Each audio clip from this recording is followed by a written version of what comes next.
आलिंगन घडे आलिंगन घडे मोक्ष सायुज्यता जोडे ऐसा संतांचा महिमा झाली बोलायाची सीमा तीर्थे पर्वकाळ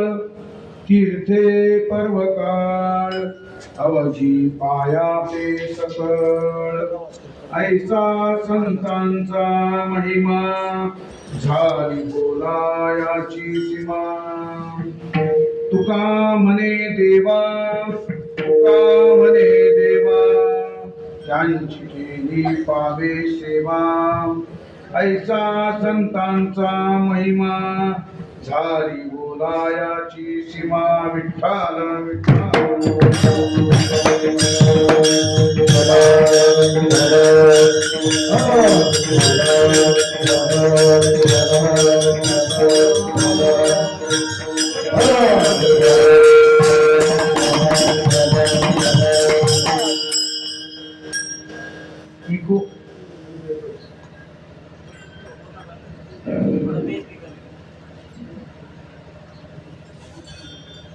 पांडुरंगा करू प्रथम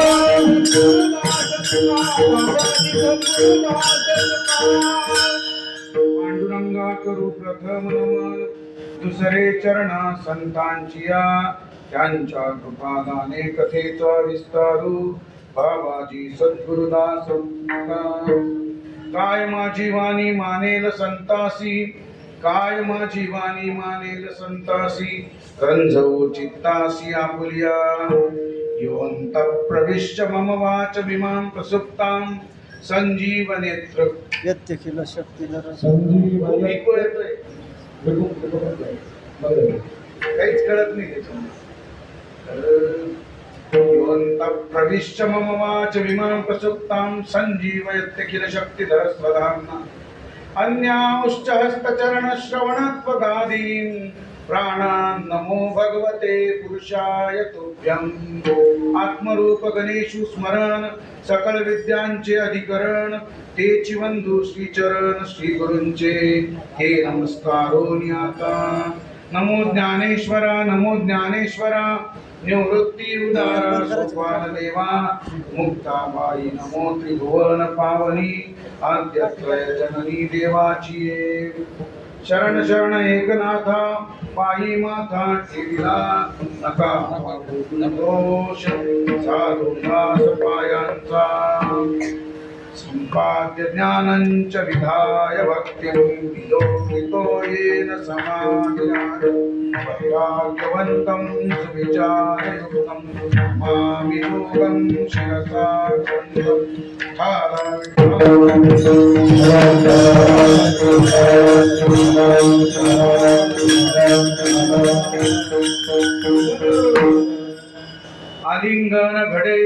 आलिंगन घडे मोक्ष सायुज्यता जोडे ऐसा संतांचा महिमा झाली बोलायाची सीमा प्रस्तुत सेवेसाठी घेतलेला अभंग देऊचे प्रसिद्ध साधू जगद्गुरु श्री तुकोबाराय यांचा फार चरणांचा नसून 4 चरणांचा आहे.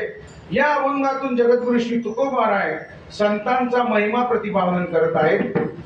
अभंगावरती बोलण्यापूर्वी थोडासा पर्याय द्यायचा तो असा की या श्री क्षेत्र काळेवाडी गावामध्ये चालू असलेला हा 10 वर्षापासूनचा बाल संस्कार शिबिराचा समारोह गेल्या 10 वर्षापासून हा अनुष्ठानात्मक शिबिर हे चाललेलं आहे आणि या शिबिरामध्ये आजची सेवा माझ्याकडे आलेली आहे.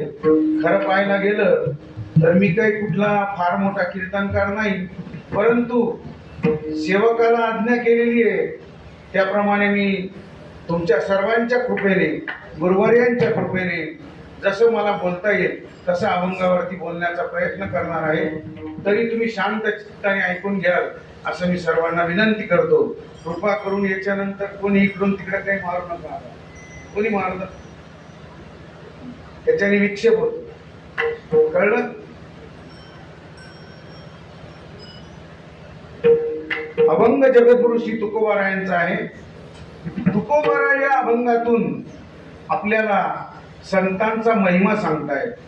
आपण गेल्या 15 दिवसापासून या शिबिरामध्ये आलो आणि आपण कशासाठी आलो? संस्कार घेण्यासाठी आलो. कशासाठी आलो? संस्कार घेण्यासाठी. एखादा बाहेरगावचा माणूस आलाय आणि तो जर असं बघेल तर त्याला काय वाटेल की 15 दिवसात आमच्या गुरुजींनी काही शिकवलंच नाही. तर असं व्हायला नको. तुम्ही इथं काय काय शिकलात? विचारू का प्रश्न तुम्हाला? गुरुजी विचारू का? आपण जे शिकलो ते आपल्याला आपल्या जीवनामध्ये उतरवण्यासाठी शिकत आहोत. तर संस्कार, सम्यक कृती, चांगल्या प्रकारची कृती आपल्या जीवनात घडावी याच्यासाठी आपण या ठिकाणी येत आहोत. तर चांगल्या प्रकारची कृती आपल्या जीवनात जर घडली तर आपणही आनंदाचे सम्राट झाल्याशिवाय राहणार नाही.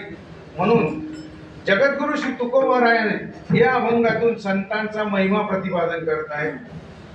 मी परवाच बाबांना विचारलं कोणता अभंग घ्यायला पाहिजे, तर बाबा म्हटले की संत संगतीचं महात्म्य वर्णन करणारा अभंग घ्या.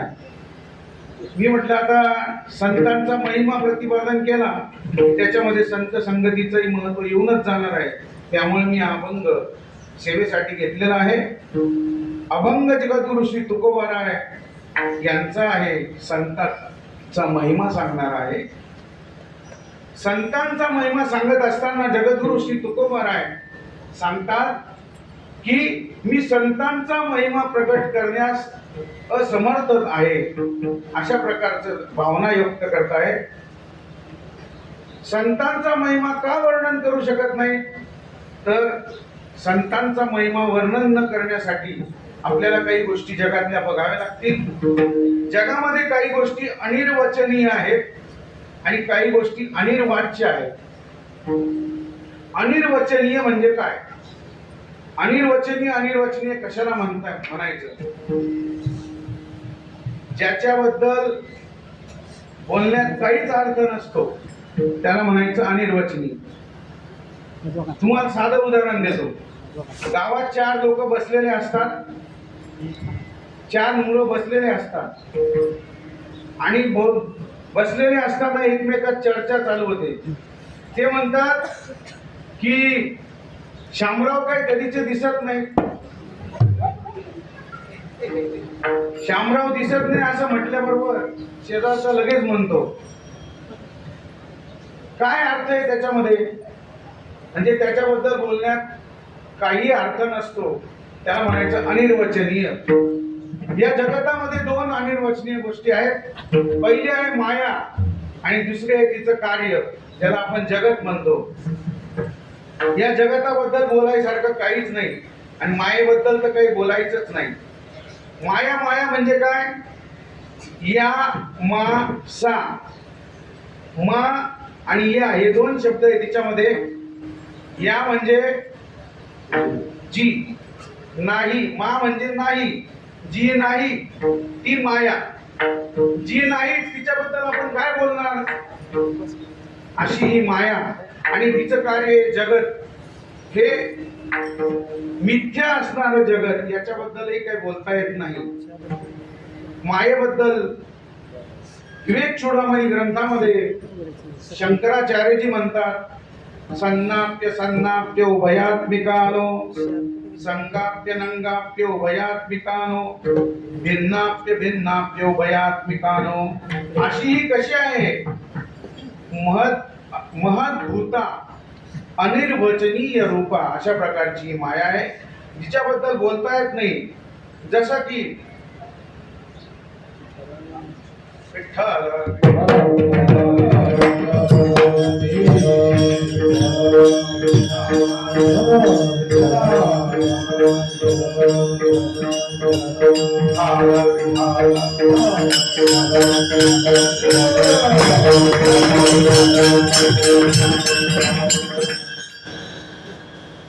मायेबद्दल काहीच बोलता येत नाही, तसं आमच्याबद्दल काहीच बोलता येणार नाही मामा.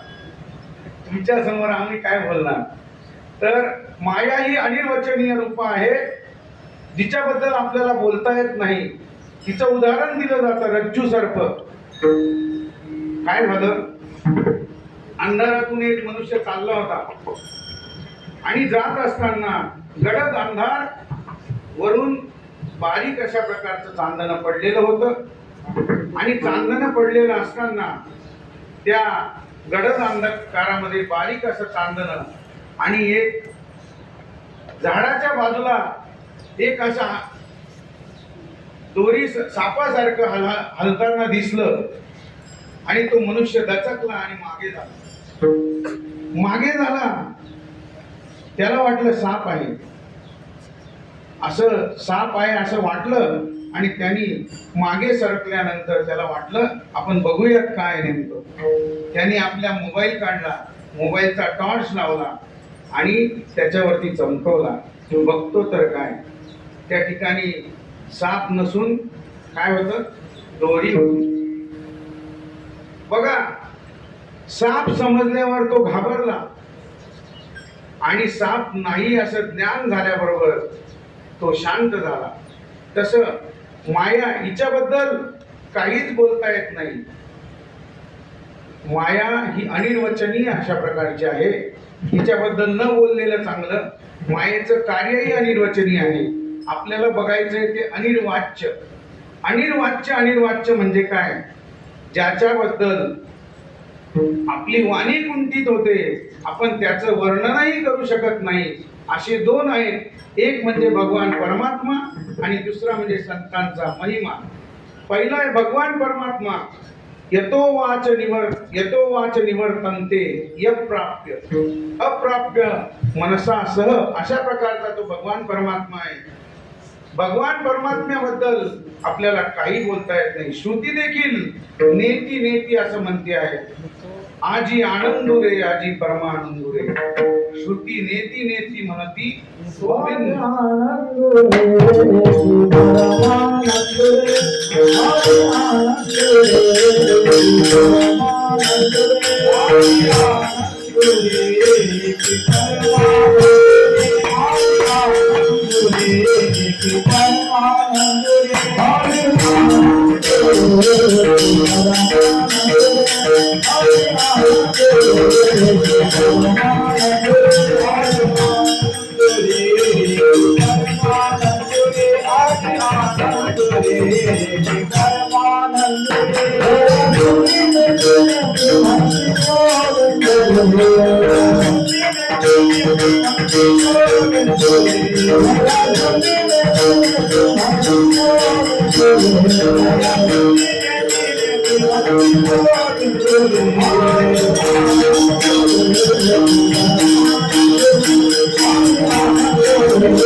तर भगवान परमात्मा जो आहे तो अनिर्वाच्य अशा प्रकारचा आहे. त्याच्याबद्दल आपण आपली वाचा कुंठित होते.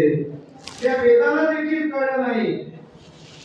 वेदासी काही कळलेची नाही, झाल्या ती सहस्र जिव्हा जिव्हा, देव काहो केवळी उभा उभा. त्या वेदाला देखील कळलं नाही त्या भगवान परमात्मा कसा आहे, त्याचा थांग लागला नाही. अशा प्रकारचा भगवान परमात्मा आहे. याचे गेले का? बंद करा माईकच बंद करा माईक बंद करा बंद करा सगळं बंद करा काय जळायचं बघ.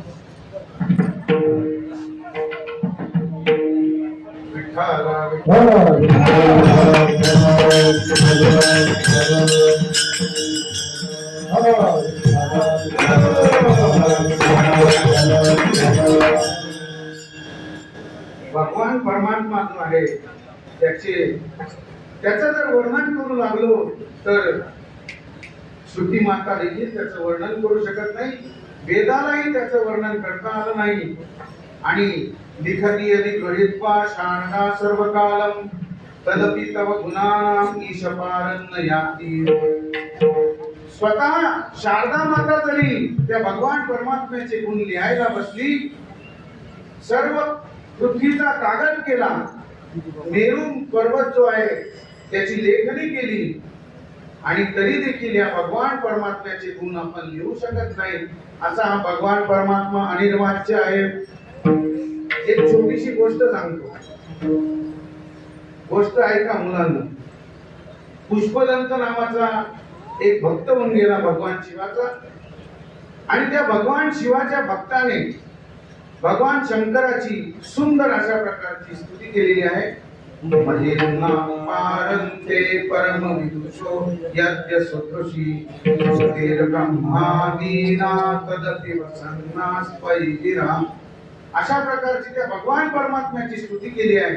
आणि त्या भगवान परमात्म्याची स्तुती करत असताना तो पुष्पदंत सांगतोय की भगवान विष्णूलाही आणि भगवान ब्रह्मदेवाला देखील या भगवान परमात्म्याचा थांग लागला नाही.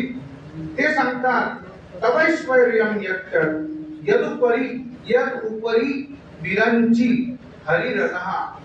यद उपरी विरंची आणि हरी अधहा.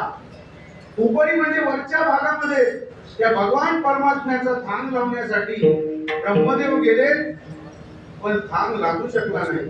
आणि खालच्या ठिकाणी खालच्या भागामध्ये पायाच्या बाजूला भगवान विष्णू जे आहे ते भगवान परमात्म्याचा थांग लावायला गेले, परंतु भगवान परमात्म्याचा थांग लागला नाही. बघा, तो ब्रह्मदेव जो आहे, ब्रह्मदेव रजोगुणाचा पुतळा आहे. रजोगुण म्हणजे हुशारी, बर का, हुशारी. वैकुंठवासी गुरुवर्य भोले बाबांची आठवण आल्याशिवाय राहणार नाही. बाबा सांगायचे हुशारी आणि लबाडी दोन्ही एकाच आधी करण्यात राहतात. हुशारी आणि लबाडी दोन्ही एकाच आधी करण्यात राहतात. आणि असे हुशार लोक त्यांना तुम्ही आम्ही निवडून देत असतो, बरोबर आहे का? त्याच्यामुळे ब्रह्मदेव जो आहे तो हुशार, यांनी काय केलं, त्याला वाटलं भगवान विष्णूला तर काय पायाचा थांग लागत नाहीये. तो वरून बघत होता, त्याला लक्षात आलं की विष्णू असा हरणार आहे. म्हणून त्यांनी एक युक्ती केली की जाऊ द्या, म्हटले आपल्याला आतापर्यंत भगवान शंकराच्या वरच्या भागाचा थांग लागत नाहीये, परंतु आपल्याला कोणी पाहिलंय म्हटले. म्हणून त्यांनी ठरवलं की आपण खोटं बोलायचं आणि सांगायचं शंकराला की तुझ्या स्वरूपाचा, तुझ्या डोक्याचा, तुझ्या माथ्याचा मला थांग लागलेला आहे, असं खोटं सांगायचं. त्याला लक्षात आलं आपण खोटं तर बोलून जाऊ, पण कुठल्याही गोष्टीला काय लागतो, पुरावा लागतो. पुरावा आपण काय देणार. म्हणून त्यांनी बघितलं रानामध्ये एक गाय चरत होती, आणि गाय चरत असलेली त्यांनी पाहिली, आणि ब्रह्मदेव त्या गायीसमोर जाऊन उभा राहिला आणि गायीला दमदाटी करू लागला आणि तिला सांगायला लागला की मी तुला आता भगवान शंकरांकडे नेणार आहे, आणि तू त्यांना फक्त सांगायचं की थांग भगवान ब्रह्मदेवांना शंकराचा थांग, डोक्याचा थांग लागलेला आहे, आणि मी ते बघितलेलं आहे. मी देखील तुमच्या डोक्याकडे बघितलेलं आहे, आणि शंकरांचा थांग लागलाय असं तू सांगायचं. त्यांनी दमदाटी केल्यामुळे बिचारी गरीब गाय, आज देखील आपली गाय कशी आहे? गरीब आहे. अनेक लोक तिची कत्तल करतायत आणि तुमच्या जिल्ह्याला तर वरदान आहे. सगळ्या गावरान गाय तुम्ही संपवून टाकलेले आहे. तुमच्या जिल्ह्याला फार मोठं वरदान आहे, पुणे जिल्ह्याला. हे वरदान कोणी दिलं त्यांचं नाव इथं घ्यायची गरज नाही.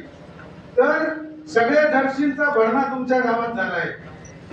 ही असणारी गरीब गाय आणि ती गरीब गाय ब्रह्मदेव घेऊन जायला लागले. शंकराच्या दरबारामध्ये आलेले आहेत. विष्णुदेव त्या ठिकाणी पोहोचले. विष्णुदेव सांगतात, मी हरलो भगवान शंकरजी, मी तुमच्या चरणाचा थांग लागू शकतो नाही. इकडे ब्रह्मदेव आलेले आहेत आणि ब्रह्मदेवाने भगवान शंकरांना सांगितलं की मला तुमच्या माथ्याचा थांग लागलेला आहे. असं बोलल्याबरोबर लक्षात आलं ब्रह्मदेव म्हणजे हुशार. हुशार म्हणजे काय? लबाड. सांगत जा मुलांना, म्हणजे तुमचं लक्ष कळेल म्हणून. तर ब्रह्मदेव लबाड हे त्यांच्या लक्षात आलं शंकरजींच्या. शंकरजींनी लगेच विचारलं पुरावा काय, म्हणून त्या गरीब गाईला समोर उभं करण्यात आलं पुरावा म्हणून. आणि त्या गरीब गाईकडे बघितल्यानंतर ब्रह्मदेव डोळे वटारून तिच्याकडे बघतोय. शंकरजी तिला विचारतात, तू माझ्या माथ्याचा थांग बघितला का? त्या ब्रह्मदेवाने बघितला का? लगेच गाय जी आहे ती गरीब बिचारी त्या ब्रह्मदेवाला घाबरून आपल्या मुखाकडून होकार देते. परंतु तिच्या लक्षात आलं की आपण पाप करत आहोत, म्हणून तिने काय केलं, आपली शेपटी वर केली आणि नकार अशा प्रकारे दिला. 2 in 1 अशा प्रकारची तिने चिन्ह दाखवलं.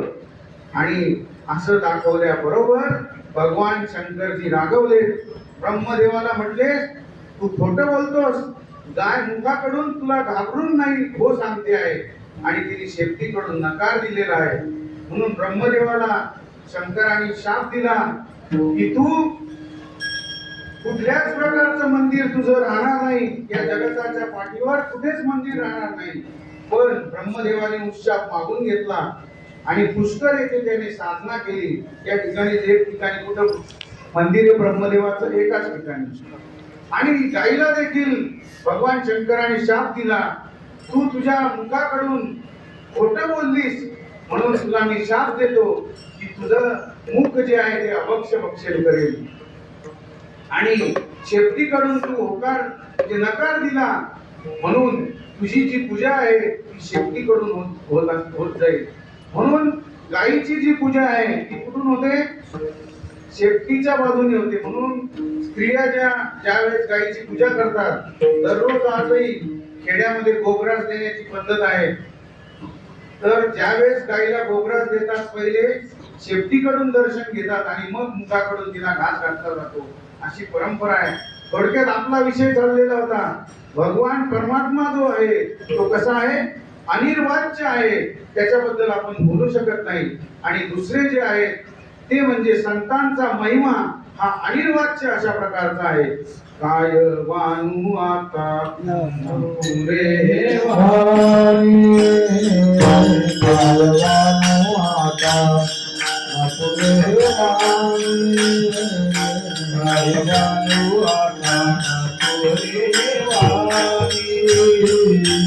काय वानू आता पुरे वाणी, काय वानू आता पुरे वाणी,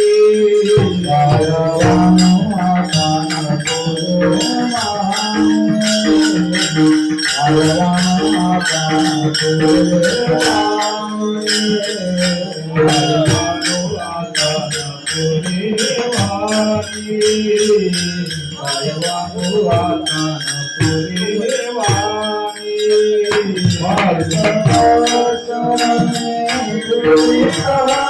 आता पुरे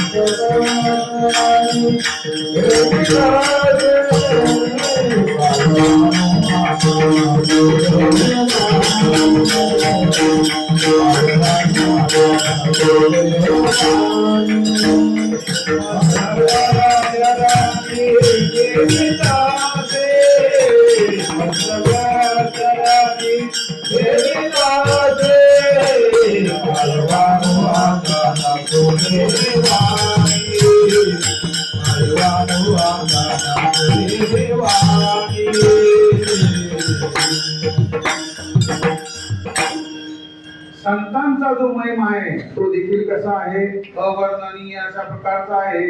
म्हणून तो अनिर्वाच्य अशा प्रकारचा आहे. म्हणून जगद्गुरु श्री तुकोबा राय अभंगाच्या द्वितीय चरणात सांगतात की त्यांचा महिमा मी वर्णन करू शकत नाही. ऐसा संतांचा महिमा, ऐसा संतांचा महिमा, ऐसा संतांचा महिमा, ऐसा संतांचा महिमा,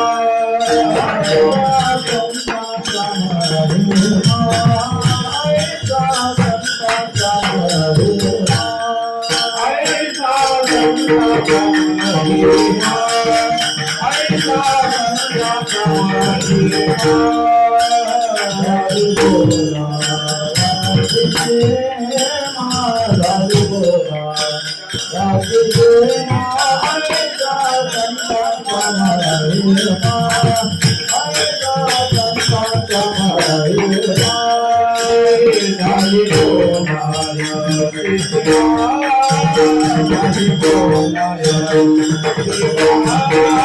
ऐसा संतांचा महिमा.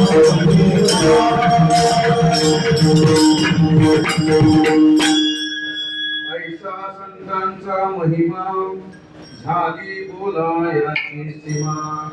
संतांचा महिमा मी वर्णन करण्यास असमर्थ आहे असं तुकोबाराय का म्हणत असतील हो? कारण याचं हेच आहे की हा जो संतांचा महिमा आहे तो अवर्णनीय अशा प्रकारचा आहे. म्हणून त्यांच्या चरणावर मस्तक ठेवणं हेच पर्याप्त अशा प्रकारचं आहे. काय त्यांचा महिमा वर्णो मी पामर, नकळे साचार ब्रह्मादिका. हा जो महिमा आहे हा ब्रह्मादिकांना देखील न कळण्यासारखा आहे. कसा? संतांचा महिमा ब्रह्मादिकांना कळला नाही कसा? बघा, ज्ञानदेवांचा महिमा सोपान काकांना म्हणजे ब्रह्मदेवाला कळाला नाही.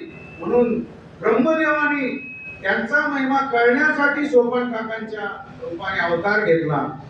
ब्रह्मा सोपान तो झाला,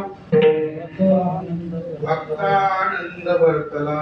अशा प्रकारे ब्रह्मादिकांना देखील या संतांचा महिमा कळत नाही.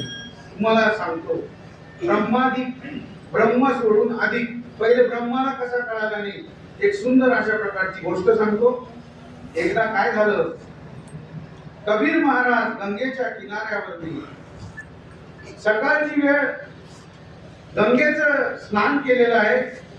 कबीरजींनी अंगणी काटपलं आणि वाळवंटामध्ये आपला गळ्यामध्ये विना घेतला आणि वाळवंटामध्ये फिरायला लागले. श्रीराम जय राम जय जय राम, श्रीराम जय राम जय जय राम असा जप त्यांचा चाललेला आहे. इकडून तिकडं फेऱ्या मारतायत. आणि योगायोग असा की ब्रह्मदेवांची स्वारी त्या वाळवंटामध्ये आली आणि ते बघतायत की भगवान विष्णूंचे भक्त असणारे कबीरजी महाराज त्या भगवान परमात्म्याचं स्मरण करतायत. बघायला गेलं तर विशेष अशी संपत्ती यांच्याकडे नाही. म्हणून ब्रह्मदेव त्यांच्या समोर उभे झाले आणि ब्रह्मदेव कबीरजींना म्हणायला लागले, कबीरजी, मी तुमच्यावर प्रसन्न झालेलो आहे. तुम्हाला काय पाहिजे ते मागून घ्या. ताठ्यामध्ये बोलायला लागले. या जगाचा मी उत्पत्ती करता. या ताठ्यामध्ये ब्रह्मदेव त्यांच्याशी बोलायला लागले आणि कबीरजी त्यांना विनवणी करायला लागले की मला कुठल्याही प्रकारची कोणतीच वस्तू तुमच्याकडून नको आहे. मला फक्त भगवान परमात्म्याचं स्मरण व्हावं हेच माझ्या जीवनाचं ध्येय आहे. एवढं ते सारखं विनवणी करू लागले. पण ब्रह्मदेव ताठ्यामध्ये येऊन म्हणायला लागले, कबीरजी, तुम्हाला कोण देणार आहे माझ्यासारखं? मागा, काय मागायचं ते मागा. कबीरजींना लक्षात आला की यांचा अहंकार जागृत झालेला आहे. यांचा अहंकार आपल्याला आता शांत करावा लागेल.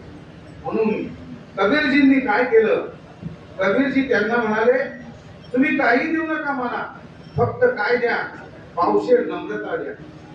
किती नम्रता? किती?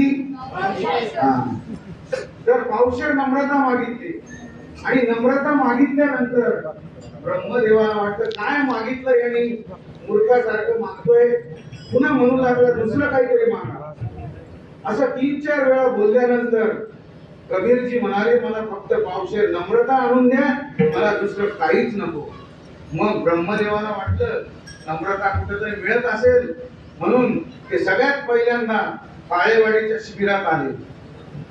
काळेवाडीच्या शिबिरात आले आणि मुलांना विचारायला लागले मला पावशेर नम्रता द्या, पावशेर नम्रता द्या. पोलीस त्यांना नम्रता द्यायला तयार नाही. त्यांनी थेट दौंड काढलं, दौंडच्या बाजारात फिरले, पावशेर नम्रता मागायला लागले. दौंडच्या बाजारात पण मिळाली नाही. अख्खा पुणे जिल्हा धुंडून काढला. पुणे जिल्हा संपला, महाराष्ट्रभर फिरले, मग सगळ्या राज्यांमध्ये फिरून आले. भारत संपला, अमेरिकेत गेले, पूर्ण जगात फिरून आले, पण कुठंच नम्रता मिळाली नाही. मग नम्रता मिळाली नाही म्हटल्यावरती त्यांना वाटलं आपल्याला नम्रता मिळेल. भगवान शंकरांकडे गेले. शंकरजी मला पावशेर नम्रता द्या. शंकरजी सगळं वरून बघत होते काय चाललंय ते. शंकरजी म्हणाले तुम्हाला कुठंच मिळणार नाही, तुम्ही पुन्हा विष्णुदेवांकडे जा. विष्णुदेवांकडे गेले आणि म्हणायला लागले काय तुमचा भक्त काय मागितलं तर पावशेर नम्रता मागितली. अजूनही त्यांचा अहंकार संपलेला नव्हता. विष्णुदेव म्हटले तुझा अजूनही अहंकार संपलेला नाही, तुला पावशेर नम्रता पाहिजे असेल तर तू आता विष्णू लोकातून जाऊन आणि विष्णू लोकापासून तर कबीरजी काशीच्या वाळवंटात जिथं श्रीराम जय राम जय जय राम भजन करताय तिथपर्यंत दंडवत घालत जा आणि दंडवत घातल्यानंतर तू कबीरजींकडे जा, तेच तुला पावशेर नम्रता देतील. असं केल्यानंतर ब्रह्मदेव खजील झाले आणि दंडवत घालायला सुरुवात केली. घामाघूम झाले आणि काशीमध्ये येऊन पोहोचले. कबीरजींच्या पायावरती दंडवत घातलं आणि म्हणाले महाराज माझं चुकलं, माझं चुकलं, माझं चुकलं. पावशेर नम्रता मला कुठेच मिळाली नाही, माझं चुकलं. आणि शरण गेले कबीरजींना. कबीरजींना शरण गेल्याबरोबर कबीरजी म्हटले अहो मी तर तुम्हाला पावशेरच नम्रता मागितली होती, पण तुम्ही तर किलोभर नम्रता घेऊन आले. काय परिणाम आहे बघा. नम्रता नम्रता म्हणायचं कशाला. संतांच्या ठिकाणी जो वागतो आणि जगामध्येही नम्र राहतो, नम्र झाला होता अनंता. अशा प्रकारे या जगामध्ये या भगवान परमात्म्याला सुद्धा कोंडण्याची क्षमता त्या नम्रते असलेल्या माणसाच्या अंगी येत असते. म्हणून नम्रता मिळाली, पण कधी मिळाली. संतांच्या चरणावर लोटांगण घातल्यानंतर मिळाली. जर त्या ब्रह्मदेवाला कबीरजी कळाले असते तर त्यांनी एवढा प्रपंच केला असता का? नाही. म्हणून संतांचा महिमा ब्रह्मदेवाला देखील कळत नाही. आता तुम्हाला सांगतो दुसरी गोष्ट सांगतो. संतांचा महिमा इंद्रदेवाला कळाला का हो? नाही. इंद्रदेव कोण आहे माहिती का? कोण आहे इंद्रदेव?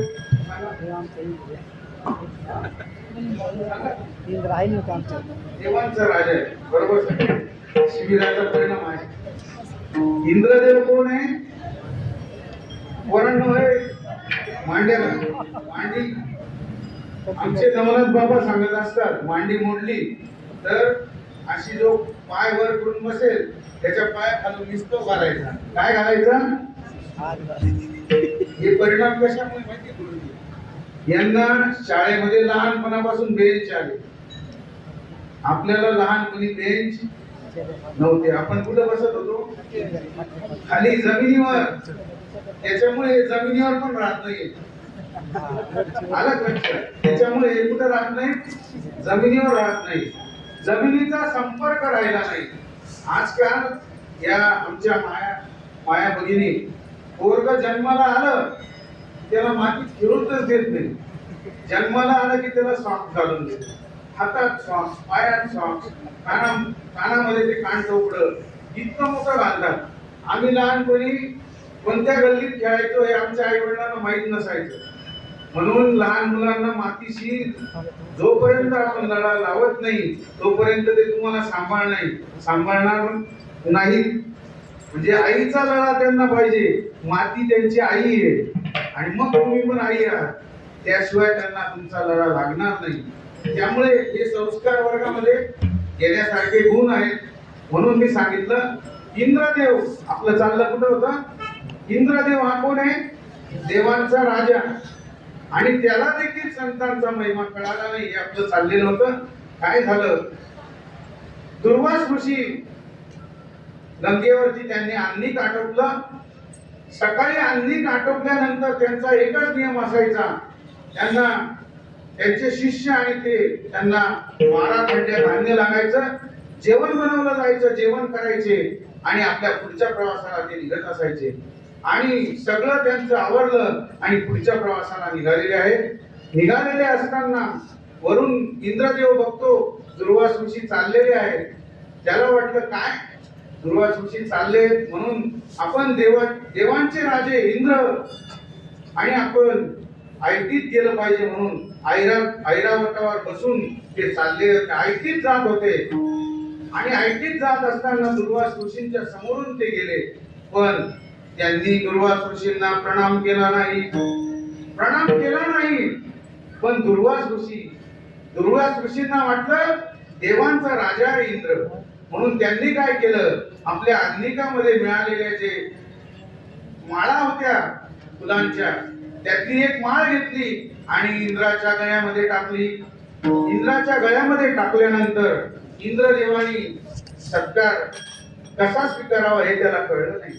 त्यांनी नुसती गळ्यात घातली एवढ्यावर तो थांबला नाही.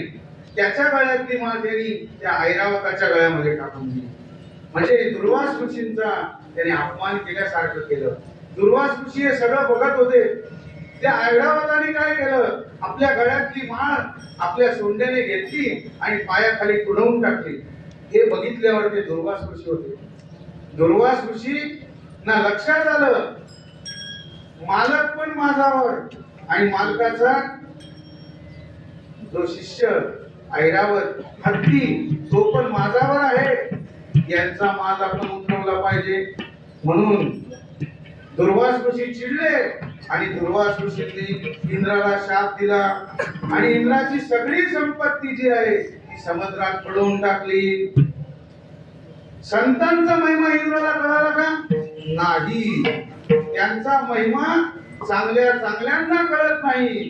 म्हणून आपल्या गावामध्ये कोणी संत आले तर त्यांचं पूजन करावं.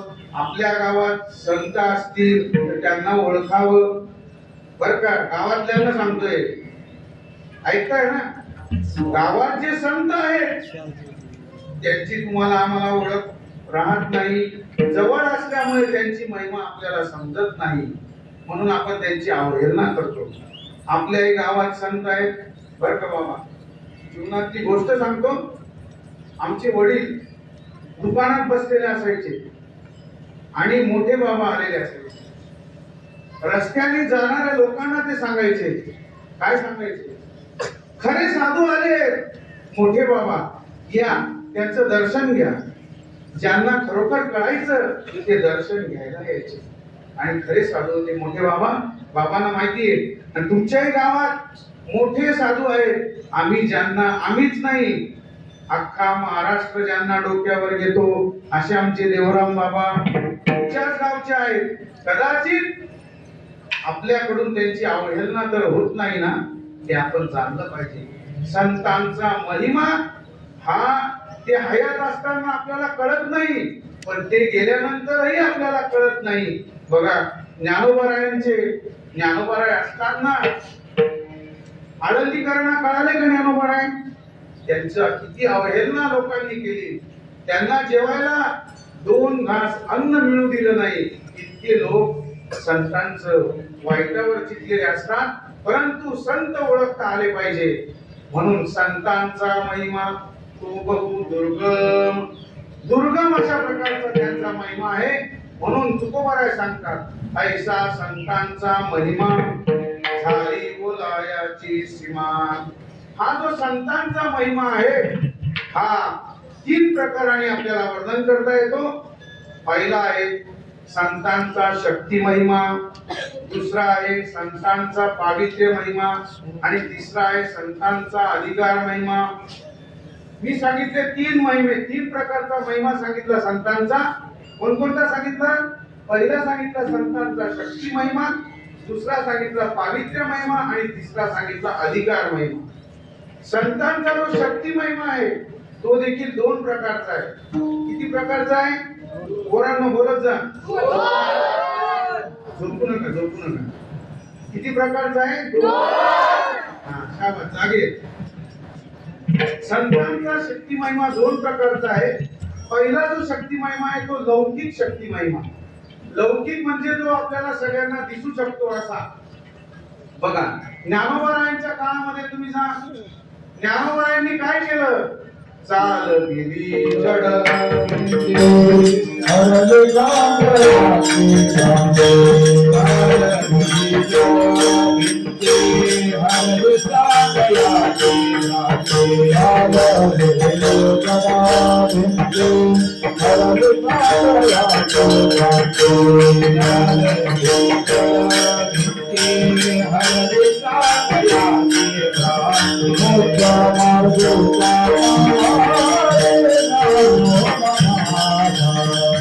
मोठ्या मार्गोचा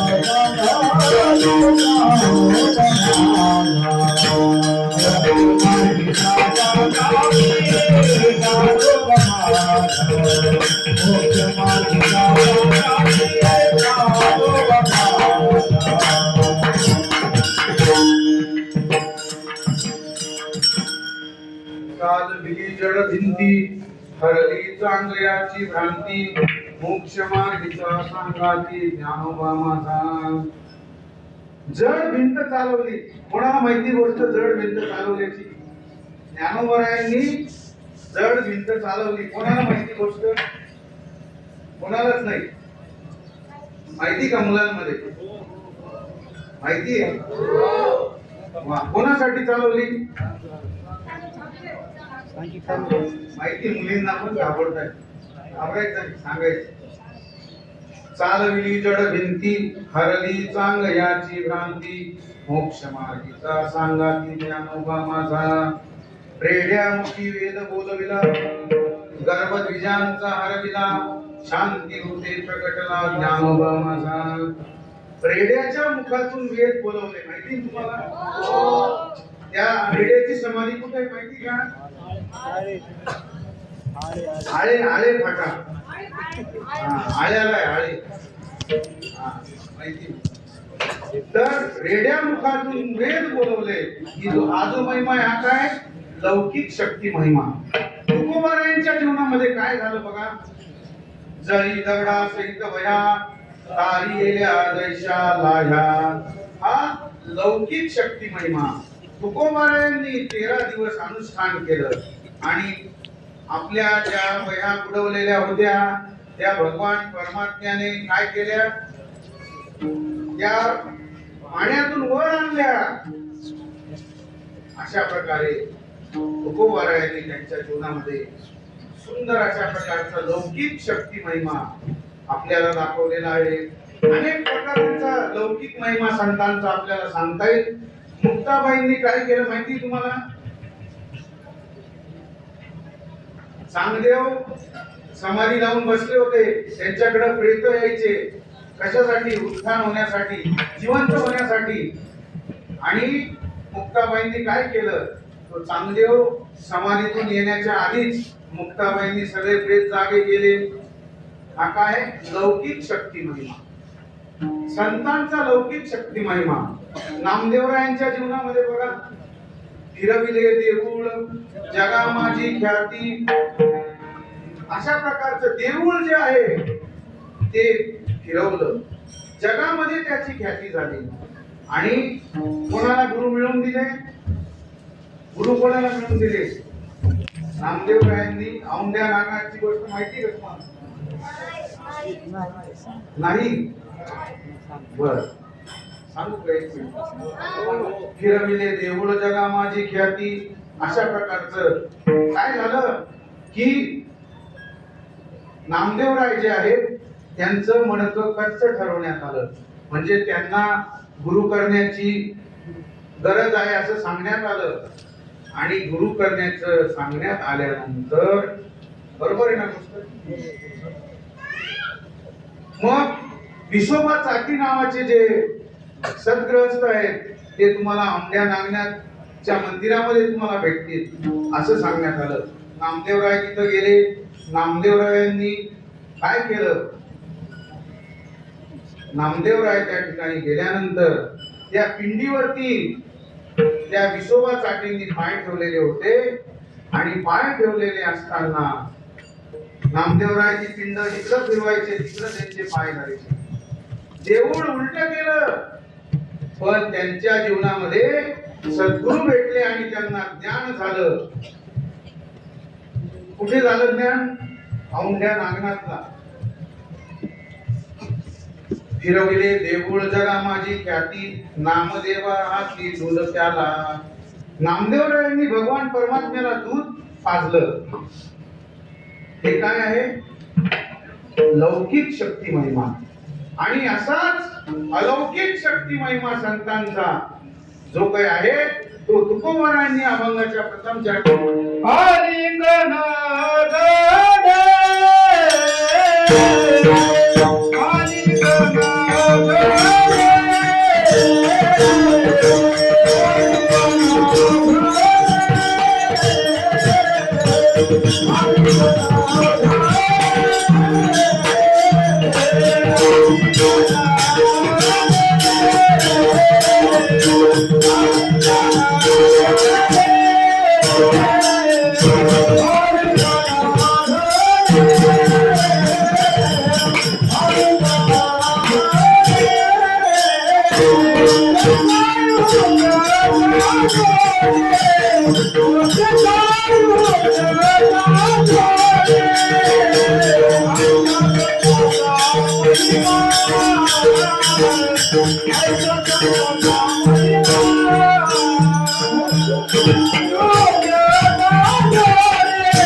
संतांचा शक्ती महिमा, अलौकिक शक्ती महिमा कोणता आहे?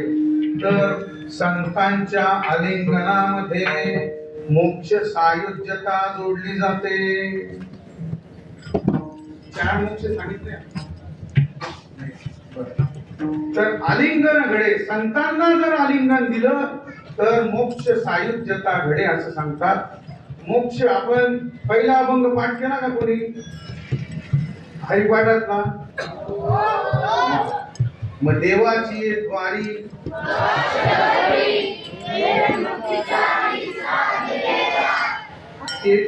बस एवढंच पाहिजे. तेने मुक्ती चारी साधी येल्या. चारी मुक्ती तेने साधी येल्या. चार ज्या मुक्ती आहेत, मुक्ती म्हणजेच काय? मोक्ष. मुक्ती मुक्ती कशाला म्हणायचं ते महत्वाचं आहे. मुक्ती म्हणजे दुसरं तिसरं काहीच नाही. सांगतो साध्या शब्दात, आत्यंतिक दुःखाची निवृत्ती आणि आत्मानंदाची प्राप्ती. मराठीत सांगतो. आपल्या जीवनामध्ये येणारे जे दुःख आहेत ते समाप्त होणे आणि आपल्या जीवनात आनंद प्राप्त होणे याला काय म्हणायचं? मोक्ष किंवा मुक्ती. काय म्हणायचं? काय सांगितलं मी? कोण सांगतं? आपल्या जीवनातले दुःख संपायचे आणि आपल्या जीवनात काय आलं पाहिजे? आनंद आला पाहिजे. त्याला काय म्हणायचं? मोक्ष किंवा मुक्ती. सोपी व्याख्या. तर तुकोबराय सांगतात, जर आपण संतांना आलिंगन दिलं तर आपल्या जीवनातले सगळे दुःख संपून जातात आणि आपल्या जीवनात सुख प्राप्त होतं, आपल्या जीवनात आनंद प्राप्त होतो असं तुकोबराय सांगतायत. ही जी मुक्ती आहे ही चार प्रकाराने आपल्याला भोगता येते. पहिली आहे सलोकता, सरूपता, समीपता आणि सायुज्यता. काय काय सांगितलं? सलोकता, समीपता, सरूपता आणि सायुज्यता. सलोकता म्हणजे काय? त्या भगवान परमात्म्याच्या लोकांमध्ये जाऊन राहणे. कोणतं उदाहरण आहे हरिपाठातलं? हरिपाठ कोणाचं? हरे राम कृष्ण हरे राम कृष्ण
सलोकता म्हणजे भगवान परमात्म्याच्या लोकात जाऊन राहणे, वैकुंठ भुवनी घर केले, वैकुंठात जाऊन राहायचं भगवान परमात्म्या बरोबर.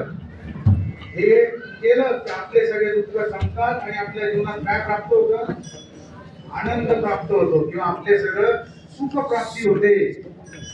समीपता भगवान परमात्म्याच्या जवळ जाऊन राहणे, पहिलाच अभंग शेवट. ज्ञानदेव म्हणे व्यासाच्या पुन्हा भगवान परमात्मा पांडवांच्या घरी राहत होता, म्हणजे पांडवांच्या जवळ राहत होता. समीप म्हणजे जवळ राहणे. भगवान परमात्म्याच्या जवळ आपण राहायला लागलो की आपल्या जीवनातले दुःख जातात आणि आनंद प्राप्त होतो. सलोपता, समीपता, स्वरूपता. स्वरूपता म्हणजे काय? त्या भगवान परमात्म्याचं रूप प्राप्त होणे. बरोबर ना? कोणतं आहे? मातृ पितृ भ्राता संगोता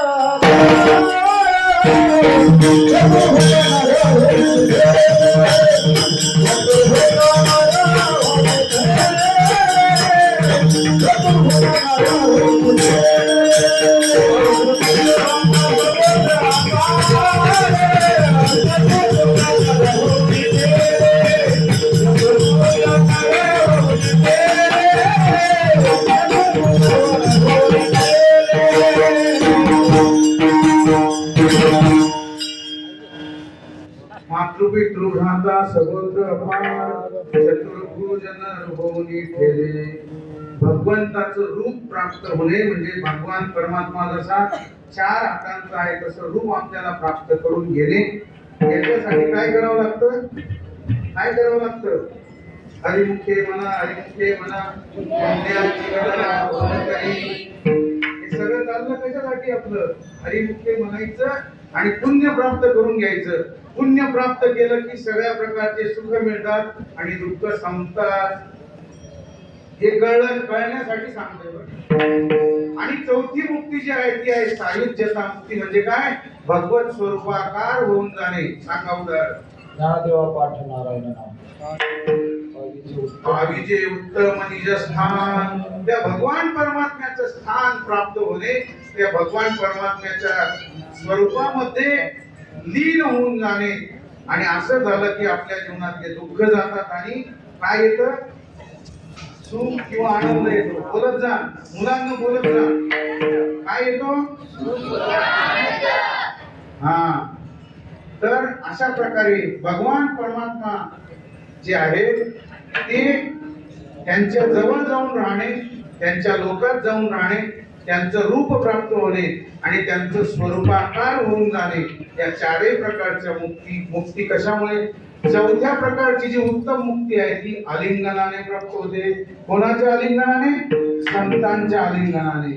आलिंगन घडे मोक्ष सायुज्यता जोडे, ऐसा संतांचा महिमा झाली बोलायाची सीमा. आलिंगन, आलिंगन, आलिंगन म्हटलं की आलिंगनामध्ये पण आपण 3 प्रकारचं आलिंगन करू शकतो. पहिलं आहे तमोगुणी आलिंगन, दुसरं आहे रजोगुणी आलिंगन आणि तिसरं आहे सत्वगुणी आलिंगन. एकदम उलटा क्रम घेतलेला आहे. पहिलं आहे तमोगुणी आलिंगन. बघा, तुम्हाला एक महाभारतातली सुंदर कथा थोडक्यात सांगतो. महाभारताचं युद्ध संपलं, पांडव जिंकले, कौरव हारले आणि हारल्यानंतर धृतराष्ट्र जो आहे तो बसलेला होता आणि धृतराष्ट्राला बसलेला असताना युधिष्ठिरजी भेटायला आले. युधिष्ठिरजी भेटायला आल्यानंतर धृतराष्ट्र त्यांना म्हणतोय की अरे ये धृतराष्ट्र, मला भीमाची खूप आठवण येते, इतकी आठवण येते की माझा जीव राहत नाहीये. त्याला माझ्याकडे भेटायला घेऊन ये. मला भेटण्याची त्याला अत्यंत तळमळ लागलेली आहे. धृतराष्ट्र आपला सत्यवादी, एकदम सुस्वभावी असल्या कारणामुळे सकाळी सकाळी जातो आणि आपल्या 5ही भावांना सांगतो. काय सांगतो की भीमाला भेटण्याची धृतराष्ट्राला इच्छा आहे आणि धृतराष्ट्राला त्याला भेटायचं आहे. भीम म्हणतो, वा, मी पण काकांना भेटायला आतुर झालेलो आहे. आपलं युद्ध झालं, सगळं झालं, पण काकांना आपण भेटलं पाहिजे. म्हणून भीम देखील तयार झाला. भीम तयार झाला आणि तेवढ्याच त्या ठिकाणी एंट्री झाली. कोणाची? भगवान परमात्मा श्रीकृष्ण यांची त्या ठिकाणी एंट्री झाली. आणि झाल्यानंतर भगवंतांनी विचारलं काय चाललंय काय नाही. त्यांनी सांगितलं की भीमाला असं भेटायचं आहे. भगवान परमात्मा म्हटले भीमाला, तू जरूर जा, पण एक काम कर. म्हटले दुर्योधनाने भरपूर पुतळे तुझे बनवून ठेवलेले आहेत का युद्धगृहामध्ये, तिथे जा, तुझा एक पुतळा घेऊन ये आणि सकाळी धृतराष्ट्राला भेटायला जाताना तो तुझा पुतळा सोबत घेऊन जा. आणि नुसता सोबत घेऊन जाऊ नकोस. धृतराष्ट्र जेव्हा तुला आलिंगन देण्यासाठी पुढे येईल तेव्हा तू न जाता त्या पुतळ्याला पुढे कर. युक्ती सांगितली गेली, ठरल्याप्रमाणे गेले आणि सकाळी गेल्याबरोबर भीम दरवाजात आल्याबरोबर धृतराष्ट्राला म्हणतोय, काका मी तुम्हाला भेटायला आलेलो आहे. धृतराष्ट्राच्या मनामध्ये कपट होतं, पण यांना माहित नव्हतं. ते फक्त कोणाला माहिती होतं? भगवान श्रीकृष्णाला माहिती होतं. आणि भगवान श्रीकृष्णाने त्यांच्या मनातलं कपट ओळखल्यामुळे भीमासोबत पुतळा पाठवलेला होता. भीम ओरडला, काका मी आलोय म्हटल्याबरोबर धृतराष्ट्र म्हटला, अरे भीमा, मी तुझीच वाट बघतोय, तुला भेटण्यासाठी मी आतुर झालेलो आहे. म्हणून धृतराष्ट्र पुढे यायला लागला. भीम तो पुतळा घेऊन पुढे येत होता आणि भीमाने तो पुतळा धृतराष्ट्राच्या समोर नेलेला आहे. धृतराष्ट्राच्या समोर पुतळा नेल्याबरोबर धृतराष्ट्राने त्या पुतळ्याला आलिंगन दिलं आणि आलिंगन दिल्यानंतर काय चमत्कार, एवढा तो कडकडून भेटला की त्या पुतळ्याचे तुकडे तुकडे तुकडे झाले. तुकडे झाल्याबरोबर लक्षात आलं. धृतराष्ट्र म्हणाले, अरे भीमा, माझा भीम गेला ओरडायला लागला. परंतु असं झाल्यानंतर भीम तिकडनं म्हणतो, काका मला माहिती होतं म्हणून तुमच्या समोर मी नाही, माझा पुतळा आणलेला होता. आणि भीम हसायला लागला. हे जे भीमाला दिलेलं आलिंगन आहे धृतराष्ट्राने, ते कोणत्या प्रकारचं आलिंगन आहे? तमोगुणी आलिंगन. तामस प्रकृती दृष्टाला दिलेलं जे आलिंगन असतं ते तमोगुणी प्रकारातलं असतं. भगवान आपले शिवरायांचं उदाहरण तुम्हाला सांगतो. शिवाजी महाराज ज्यावेळेस त्या अफजल खानाला भेटायला गेले तेव्हा अफजल खानाने शिवाजी महाराजांना जे आलिंगन दिलं ते कोणत्या प्रकारचं आलिंगन?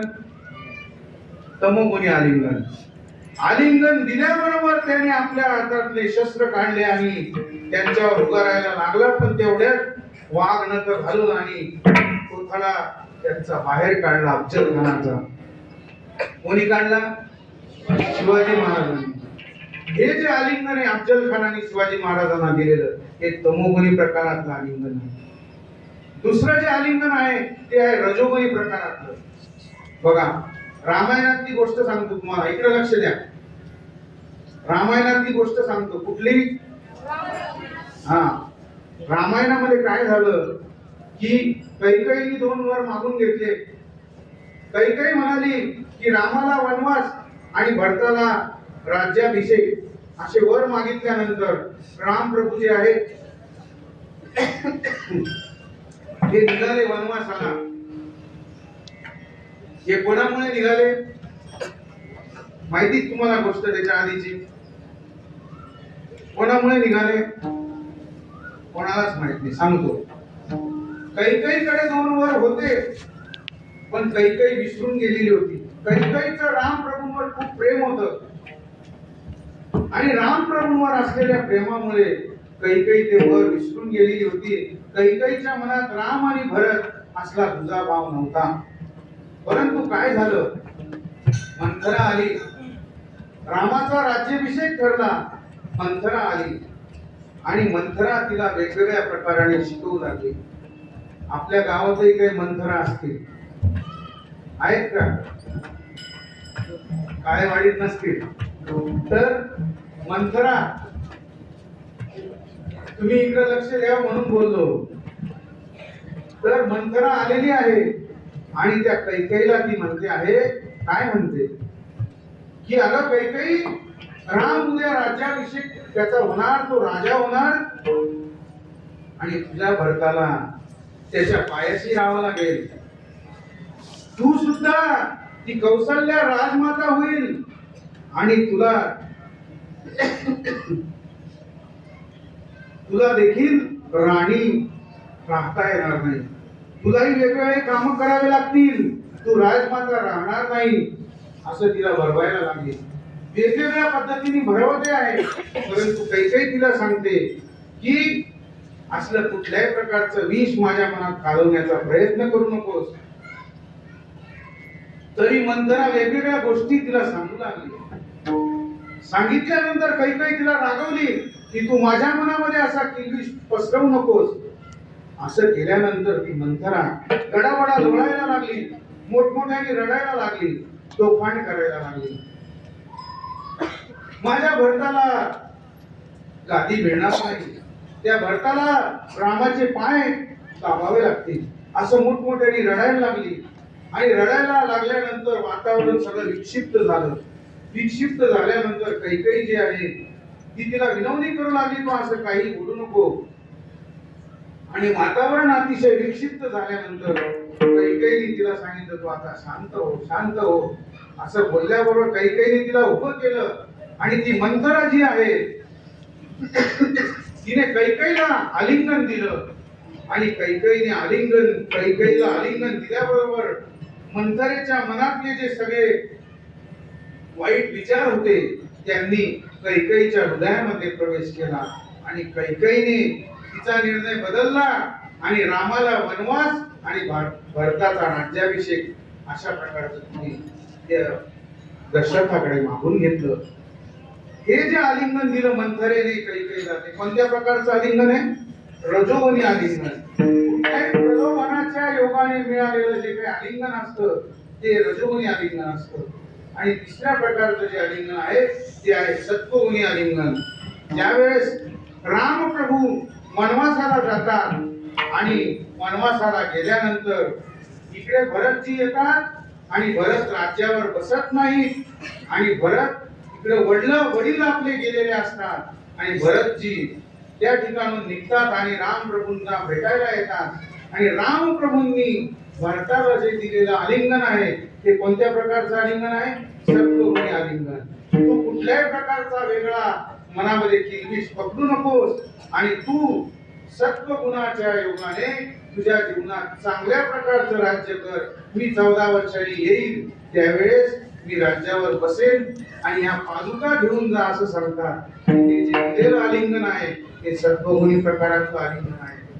अजून एक तुम्हाला सांगतो, महाभारतामध्ये ज्यावेळेस भीम जो आहे युद्धाच्या आधी गंधमादन पर्वतावरती हनुमानजी बसलेले आहेत आणि भीमाची शक्ती, बरोबर,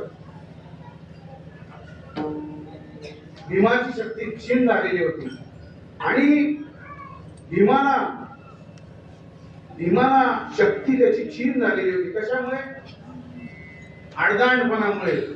कोणालाही तो किती खाऊन घ्यायचा आणि कोणालाही मारायचा त्यामुळे त्याला शाप दिला होता तुझी शक्ती क्षीण होईल ज्यावेळेस तुला एक महात्मा भेटेल तो महात्मा तुझ्यामध्ये ती शक्ती पुन्हा आणेल तेव्हा तुला ती शक्तीचं प्रागट्य होईल अशा प्रकारचा त्याला वर दिलेला होता आणि तो भीम ज्यावेळेस गंधमादन पर्वतावर जातो त्या ठिकाणी ते म्हातारं वानर बसलेलं असतं आणि ते कोण दुसरे तिसरे कोणी नव्हते ते हनुमानजी होते आणि हनुमानजी तिथं बसलेले होते आणि त्यांनी शेपूट रस्त्यामध्ये टाकून ठेवलेली होती आणि भीम येतो आणि रस्त्यामध्ये ती शेपूट बघतो आणि तिला सरकवण्याचा प्रयत्न करतो पण शेपूट हलायला तयार नाही सगळी आपली शक्ती लावतो पण शेपूट काही हलत नाही मग भीम त्या हनुमंतरायांना शरण जातो शरण गेल्यानंतर हनुमानजींनी भीमाला जे आलिंगन दिलं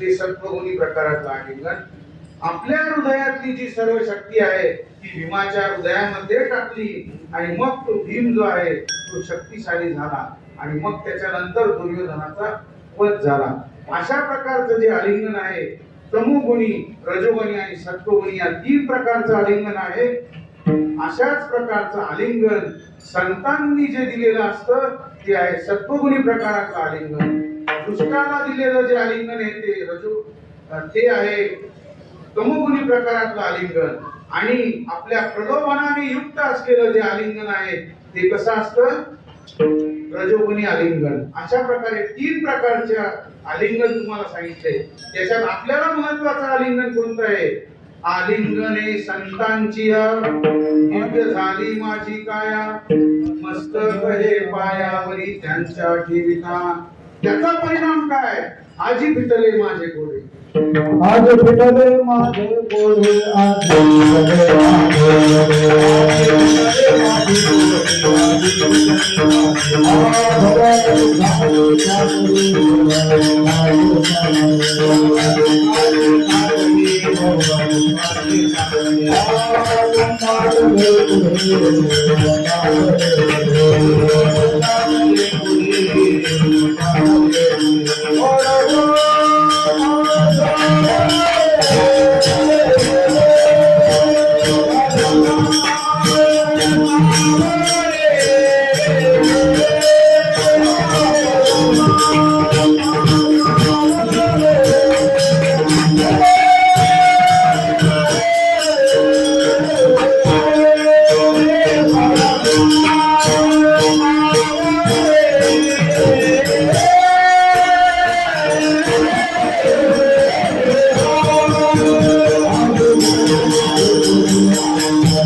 आलिंगने संतांची दिव्य झाली माझी काया हे महत्वाचं बरं का आजी फिटले माझे कोडे भव दुःखाचे साकडे काय झालं दुःख संपलं आपलं काय मुद्दा आहे मुलांनो काय चाललं आपलं दुःख संपलं पाहिजे आणि काय आलं पाहिजे आनंद आला पाहिजे सुख आलं पाहिजे म्हणून जर आपण संतांना आलिंगन दिलं तर आपल्या जीवनातलं दुःख संपून जातं आणि सुख येतं म्हणून भव दुःखाचे साकडे अशा प्रकारचे संपून जातात आणि म्हणून संतांना आलिंगन दिलं का केलं पाहिजे आलिंगन घडे मोक्ष सायुज्यता जोडे ऐसा संतांचा महिमा झाली बोधायाची सीमा अजून संतांचा जो पवित्र महिमा आहे अभंगाच्या तृतीयेचे तीर्थे पर्वता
तीर्थे पर्वकाळावधी पाया पेसकळ.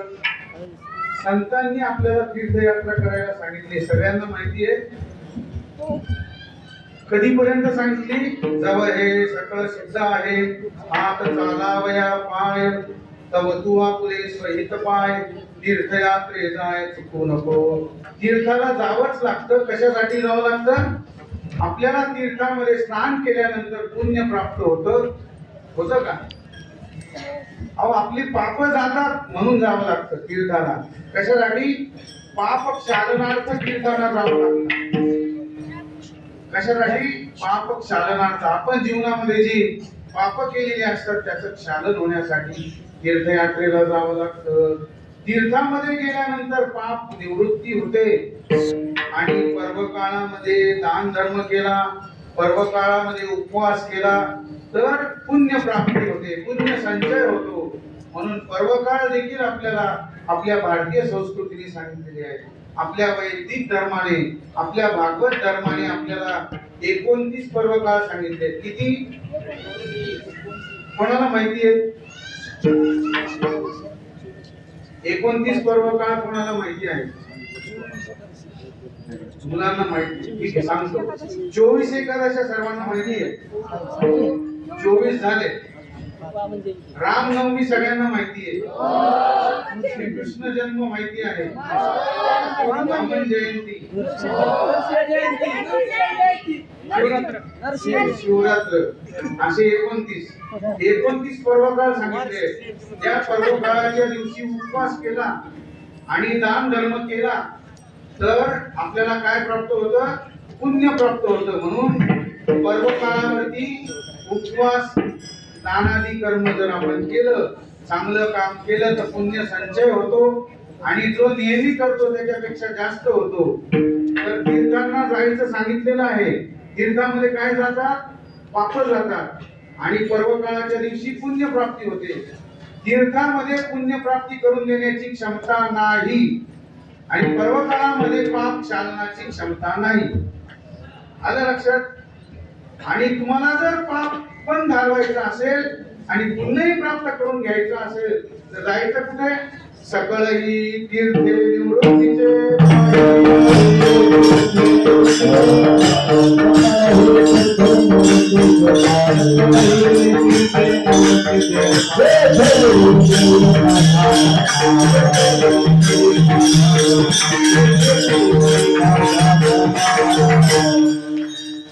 सकळही तीर्थे निवृत्तीचे पायी, तेथे कुठे देई माझे मना. तेच तुकोबरा इथं सांगताय. तीर्थे पर्वकाळ अवघी पाया पे सकळ. तीर्थ आणि पर्वकाळ हे दोन्हीही सगळे कुठे असतात? संतांच्या चरणाजवळ असतात.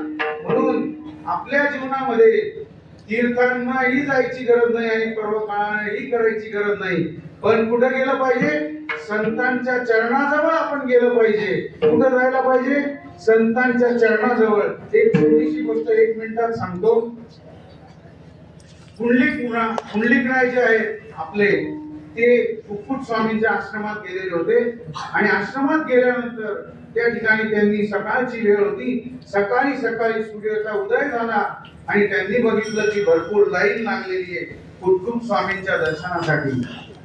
कुक्कुट स्वामींकडे येणारा भाविक समाज भरपूर होता, मोठी लाईन लागलेली होती. आणि त्या लाईनीमध्ये त्यांनी 3 स्त्रिया बघितल्या. त्या अतिशय काळ्या, कुट्ट मलिन अशा प्रकारच्या होत्या. त्यांच्या अंगावरची वस्त्र अतिशय मलिन अशी झालेली होती आणि त्या 3 स्त्रिया एका पुढे एक लाईनीमध्ये उभ्या होत्या. आणि त्या दर्शनाला गेल्या कुक्कुट स्वामींच्या. कुक्कुट स्वामींचं दर्शन घेतलं. पहिली गेली. दर्शन घेतल्यानंतर काळी कुट्ट मलिन असणारी श्री अतिशय ताजी तवानी पांढरी शुभ्र होऊन आणि बाहेर आली. दुसरी स्त्री गेली, तिचं पण तसंच झालं. तिसरी पण गेली, तिचंही तसंच झालं. त्या बाहेर येऊन आणि प्रसादाला उभ्या होत्या.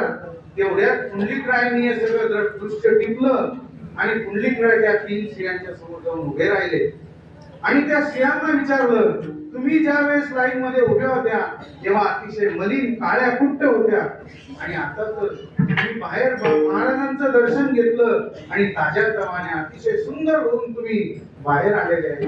याचं कारण काय? याचं कारण की पहिली आहे, तिला विचारलं तू कोण आहेस? तिने सांगितलं मी गंगा आहे. दुसरीला विचारलं, तिने सांगितलं मी यमुना आहे. तिसरीने सांगितलं मी सरस्वती आहे. गंगा, यमुना, सरस्वती या तीनही बोलायला लागल्या. पुंडलिकरायांना त्या सांगतात, हो हो आम्ही अतिशय मलिन होतो, पण दररोज आम्ही कुक्कुट स्वामींच्या दर्शनाला येत असतो आणि स्वामींचं दर्शन झालं की आम्ही ताज्या तवाने होत असतो. त्या म्हटल्या तुम्ही कशा मलिन होतात आणि ताज्या तवाने कशा होतात? असं विचारल्यानंतर त्यांनी सांगितलं, गंगा, यमुना, सरस्वती बोलायला लागल्या.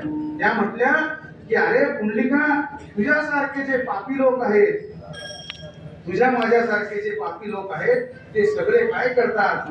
आमच्यामध्ये येतात, स्नान करतात आणि तुमची सगळी पाप आम्हाला देऊन जातात. म्हणून तीर्थामध्ये काय पाप चालनाची शक्ती आहे.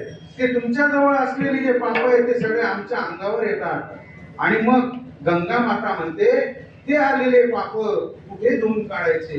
तर आम्ही कुक्कुट स्वामींच्या दर्शनाला येतो, कुक्कुट स्वामींच्या चरणाजवळ आम्ही नतमस्तक होतो आणि इकडे आल्यानंतर आमची सगळी पाप जी आहेत ती काय होतात? सगळी निवृत्त होतात आणि आम्ही पापमुक्त तर होतोच, पण आम्ही पुण्यवान बनतो. फक्त पाप निवृत्ती नाही तर पुण्य प्राप्तीची शक्ती संतांच्या जवळ आहे. म्हणून तीर्थे पर्वकाळ अवघी पाया पे सकळ, ऐसा संतांचा महिमा हृदयाची सीमा. अशाच प्रकारचा शेवटच्या अभंगामध्ये जगद्गुरु श्री तुकोबा आहे. संतांचा अधिकार महिमा सांगतात. तुका म्हणे देवा, तुका म्हणे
तुका म्हणे देवा त्यांची केली पावे सेवा ऐसा संतांचा महिमा साधी बोलायाची सीमा. तुकोबाराय सांगतात संतांचा अधिकार महिमा या अभंगातून अभंगाच्या शेवटच्या चरणातून सांगताय. संतांचा अधिकार किती मोठा आहे किंवा जो संतांची सेवा करतो त्याचा अधिकार किती मोठा आहे हे तुकोबाराय सांगतायत. तुकोबाराय सांगतात तुका म्हणे देवा त्यांची केली पावे सेवा. संतांची जर आपण सेवा केली तर ती देवाला प्राप्त होते. इतका मोठा अधिकार प्राप्त त्याला होतो. अशा प्रकारे तुकोबाराय सांगतायत. एक छोटस उदाहरण तुम्हाला सांगतो. काय झालं, मंगळवेढा गाव आहे पंढरपूरच्या बाजूला. माहिती का कोणाला? मंगळवेढा. मंगळवेढ्याला चोखोबाराय राहायचे. दामाजी पंतांचं ते गाव आहे. तर त्या गावात एक पाटील होते आणि एक वारकरी राहायचा. तो वारकरी दर महिन्याची वारी पंढरपूरची करायचा. त्याचं व्रत होतं दशमीच्या दिवशी तो सकाळी निघायचा. फक्त 28 किलोमीटरचं अंतर आहे. दशमीला सकाळी निघायचा आणि संध्याकाळी त्यांच्या गावच्या मठात यायचा आणि थांबायचा. एकादशीला भगवान परमात्म्याचं दर्शन घ्यायचा आणि द्वादशीला सकाळी पारणं सोडून त्याच्या मंगळवेढ्याला पुन्हा परत जायचा. दर महिन्याची वारी त्या वारकऱ्याची फिक्स होती. आणि असाच मे आणि जून याच्या मधला तो महिना होता आणि वारी आली. आत्ताचाच काळ होता आणि पाटलाच्या आंब्याला पाड आलेला होता. पाटलाचा आंबा इतका सुंदर बहरलेला होता की त्या आंब्याकडे बघून सगळ्यांचं डोळे जात होते. पाटलाला वाटलं की आपल्या गावचा वारकरी वारीला चालला तर आपण वारकऱ्याबद्दल बरोबर 5 आंबे पांडुरंगाला द्यावे. म्हणून त्याने काय केलं, सकाळी सकाळी वारकऱ्याला बोलावून घेतलं आणि त्याच्याजवळ 5 आंबे दिले. 5 आंबे दिले आणि त्याला सांगितलं की तू पंढरपूरला चाललायस, हे 5 आंबे पांडुरंगाला समर्पित करून ये. असं सांगितल्यानंतर वारकरी म्हटलं, वा, तुमच्या पाडाचे आंबे आणि मी नक्की पांडुरंग परमात्म्याला देणार, असं तो म्हटला. आणि योगायोग असा की तो चालत चालत गेला, पंढरपुरात पोहोचला. आणि योगायोग असा की दशमीच्या दिवशीची जी पंगत होती त्याच्या त्या गावच्या मठातली, तो जो पंगत देणारा होता त्याला सुटत पडल्यामुळे तो आलाच नाही. आणि ती पंगत जी आहे ती झाली कॅन्सर. पंगत कॅन्सर झाल्यानंतर वारकरी चालून आलेला होता, थकलेला होता. थकलेला असल्यामुळे वारकरी जो आहे त्याला आता भूक लागली, जेवायला तर काहीच नव्हतं. जेवायला नव्हतं त्याच्यामुळे त्यांनी काय केलं, 5 आंब्यांमध्ये 2 आंबे घेतले आणि त्यांनी स्वतःच खाल्ले. 2 आंबे खाल्ले. वारकरी रात्री शांत झोपी गेला. झोपी गेल्यानंतर सकाळ झाली. एकादशी व्रत आहे आणि भगवान परमात्म्याला तो ते उरलेले 3 आंबे घेऊन भगवान परमात्म्याच्या दर्शनाला गेला. दर्शनाला गेल्यानंतर 3 आंबे भगवान परमात्म्याच्या चरणाजवळ ठेवले. दर्शन घेतलं, डोळे भरून त्या भगवान परमात्म्याकडे बघितलं आणि बघितल्यानंतर पांडुरंगाला सांगितलं, पांडुरंगा हे पाटलाने दिलेले 3 आंबे 5 दिले होते पण 2 मी खाल्ले आणि 3 तुझ्या पायाजवळ मी समर्पित करत आहे. असं म्हणून पांडुरंगाच्या समोर निघून गेला. द्वादशीला पारणं सोडलं, पायी आपल्या गावाला येऊन पोहोचला. पाटील संध्याकाळी भेटला. पाटलाला सांगितलं, तुमचे 3 आंबे मी देवाला घेऊन आलो. असं सांगितल्यावर पाटील म्हटलं, 2 काय केले? वारकरी म्हटलं, 2 आंबे मी खाल्ले. त्यांनी घडलेला सर्व वृत्तांत सांगितला आणि पाटील म्हणाला, काही हरकत नाही, 3 आंबे तू देवाला दिले ना, माझे आंबे देवापर्यंत पोहोचले ना, तेच महत्वाचं आहे. आणि म्हणून पाटील जो आहे तो झोपी गेला.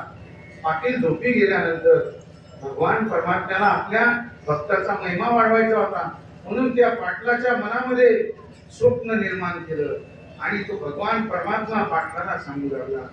पाटलाला तो सांगू लागला, तुझे 2 आंबे मला मिळाले. किती? वारकऱ्यांनी पांडुरंगाजवळ किती आंबे ठेवले होते? पण पांडुरंग परमात्मा याला काय सांगतोय, तुझे किती मिळाले? 2. पाटील झटकन उठला झोपेतून आणि म्हणायला लागला, आपण आपल्याला तर वारकऱ्यांनी सांगितलं 3 आंबे दिले आणि देव तर 2च सांगतोय. पुन्हा झोपी गेला. त्याला झोपच लागत नव्हती. ही खुशी ती खुशी असं करत राहिला रात्रभर. सकाळ झाली, उजाडलं की तो वारकऱ्याच्या घरी गेला आणि वारकऱ्याला सगळा वृत्तांत सांगायला लागला. देव माझ्या स्वप्नात आले आणि देव सांगतायत मला 2च आंबे मिळाले आणि तू तर सांगतो मी 3 चरणाजवळ ठेवले. खरं नेमकं कोणाचं? वारकरी म्हटला, मी खोटं बोलणार नाही. मी 3 खाल्ले असते तर 3 सांगितले असते. मी 2च खाल्ले आणि 3 देवाजवळ ठेवले. सगळं सांगून झाल्यावर पाटील पुन्हा झोपी गेला. झोपी गेल्यावर पुन्हा देवाने स्वप्न पाहिलं. देव सांगायला लागला, किती मिळाले? वारकऱ्याने किती दिले होते? असं झाल्यावर पुन्हा वारकऱ्याकडे गेला. असं 2-4 दिवस चाललं पण रोज हेच चालू होतं.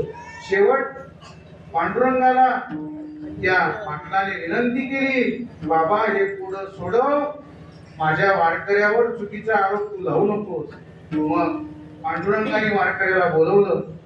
वारकऱ्याला बोलवलं, पाटलासमोर उभं केलं आणि पाटलाला काय सांगितलं, वारकऱ्यांनी जे 2 आंबे खाल्ले ते मला मिळाले आणि उरलेले 3 कोणी पळून गेले? बडव्यांनी पळून गेले. तुका म्हणे देवा त्यांची केली पावे सेवा. देवाला जे 2 आंबे वारकऱ्यांनी खाल्ले होते ते प्राप्त झाले. कारण काय? वारकरी शुद्ध मनाने त्या पांडुरंगाची वारी करतो, शुद्ध मनाने त्या भगवान परमात्म्याचं नामस्मरण करतो. म्हणून त्याला जे काही 2 आंबे त्या वारकऱ्यांनी खाल्लेले देवाला प्राप्त झाले.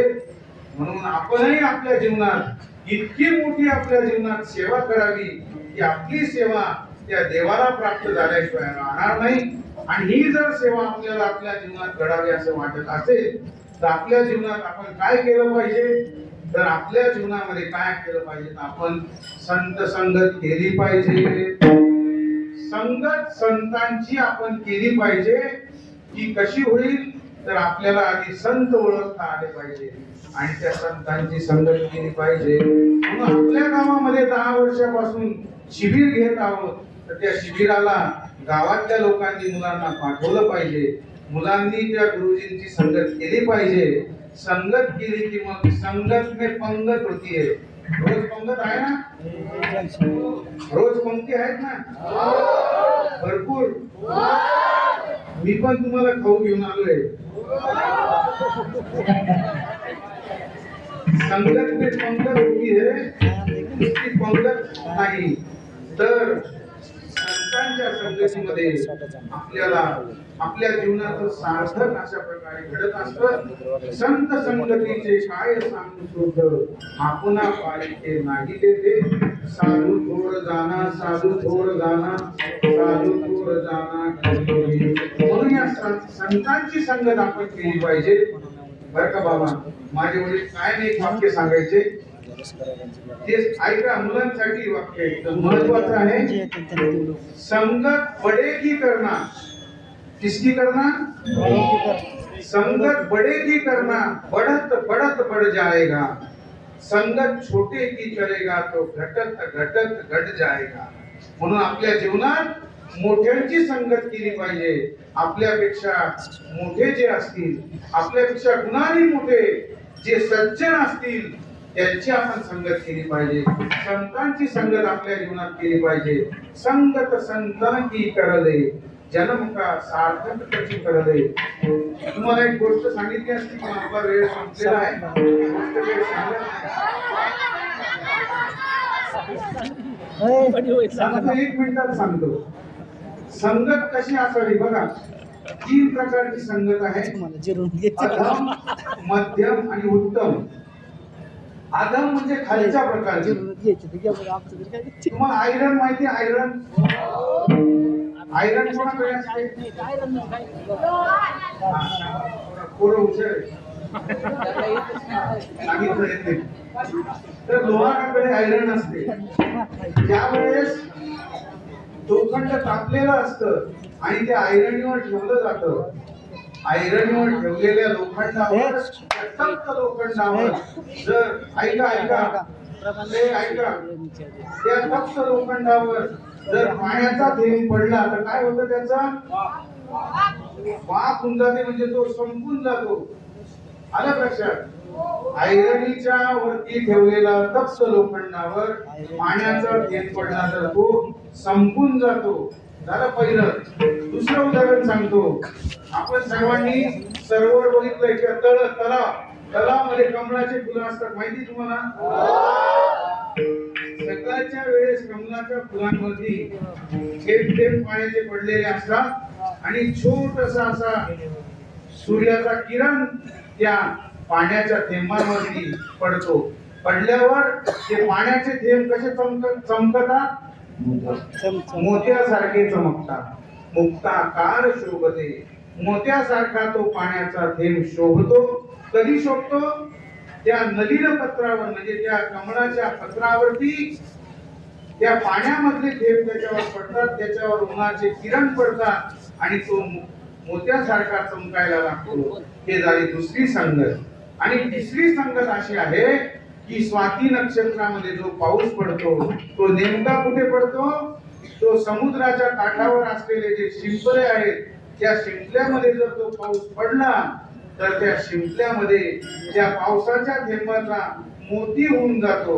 आपल्या जीवनात आपल्याला संपून जायचं आहे की मोत्यासारखं चमकायचं आहे की मोतीच व्हायचं आहे हे आपण ठरवायचं आहे. कोणाला मोती व्हायचं आहे? हातवर करा. एवढ्यांना मोती व्हायचं. सर हात खाली करा. कोणाला संपून जायचंय? संपून कोणालाच जायचं नाही. आणि मोत्यासारखं कोणाला चमकायचंय? भरपूर आहेत मोत्यावाले, मोत्यासारखे चमकणारे. खाली हात करा. मोत्यासारखं चमकण्यापेक्षा मोती होण्यामध्येच जो आनंद आहे तो वेगळा आहे. तर अधम म्हणजे खालच्या प्रकारचं, म्हणजे संपून जाणं. मतलब म्हणजे मोत्यासारखं होणं.